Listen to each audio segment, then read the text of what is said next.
Well, here we are at the Parts View workbench. We're going to talk a little bit about some catfishing. And Dave, man, you open that bucket. Yeah, you can still hear it. It's wafting around. I'm no catfish, but I can smell it. Yeah, you know it's one of the most popular fish in Texas. You know, catfish are. You know, they can be found in sizable schools of fish, so you can catch a lot of them, and you can limit out very quick, and they're good to eat, and they get really big. You know, you saw some of those catfish. Those blue cats are huge. Yeah, so they're just a great.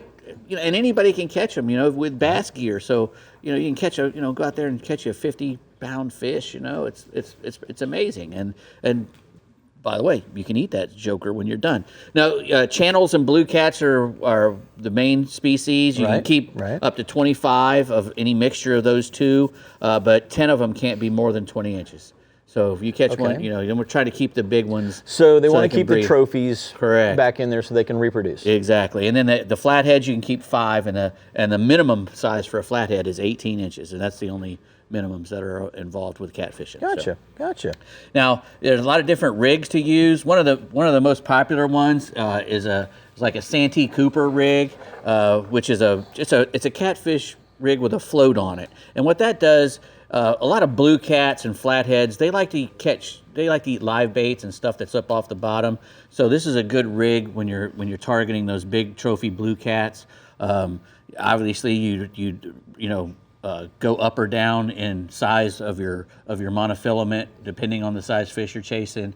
But most of the time you can get away with 20 to 30 pound leader material.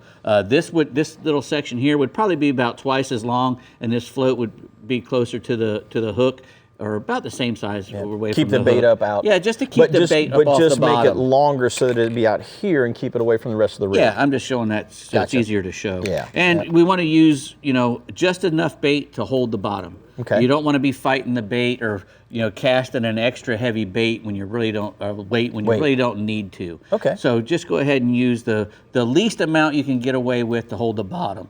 And this is a really good way to do it because you can clip this off and put another one on or whatever. We also can use just a regular fish finding rig, which is probably the most popular. Just a sinker that bangs on the swivel there, and then a nice circle hook or a kale hook. Now, as far as the hook goes, you want to make sure that you use a circle hook or a kale hook, and there's a couple of good reasons for that. A catfish, he eats stuff, he swallows it whole, which is perfect for a circle hook. When you come tight, it'll just come right to the corner of their mouth, and the fish is not going to get off that way. It's hard for him to shake that off, and the kale hook's the same way. And you were saying if the fish does get it down, one of these disgorgers work really good, and they have a double purpose for you. Yeah, you also use that to put your treble hook down in that stink bait, so you don't have to touch it. You can put that on your treble hook, put it on like that, and then get it down in there, and just dig it down in there. That way, and then throw this thing away when you're done with it. Now, tell me about this rig, Dave. Well, that's the same sort of thing.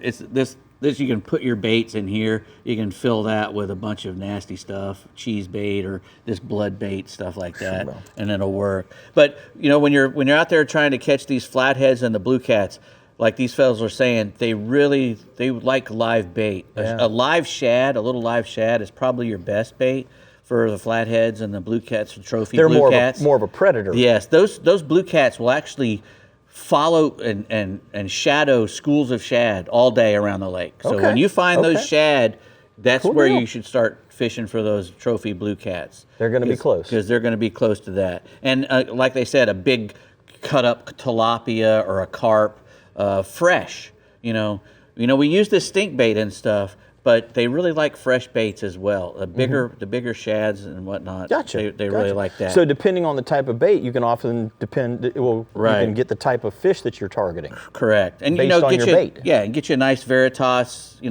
casting rod with a nice Abu Garcia Arret Revo on there. That's plenty strong enough to get any catfish. Well, that's awesome, Dave. Great stuff. Well, Jim, you're normally not here. That was a great talk about catfish, by the way. But here's some projects to take with you because you don't get to enjoy these meat sticks like we do on set. I was just over there snacking on one.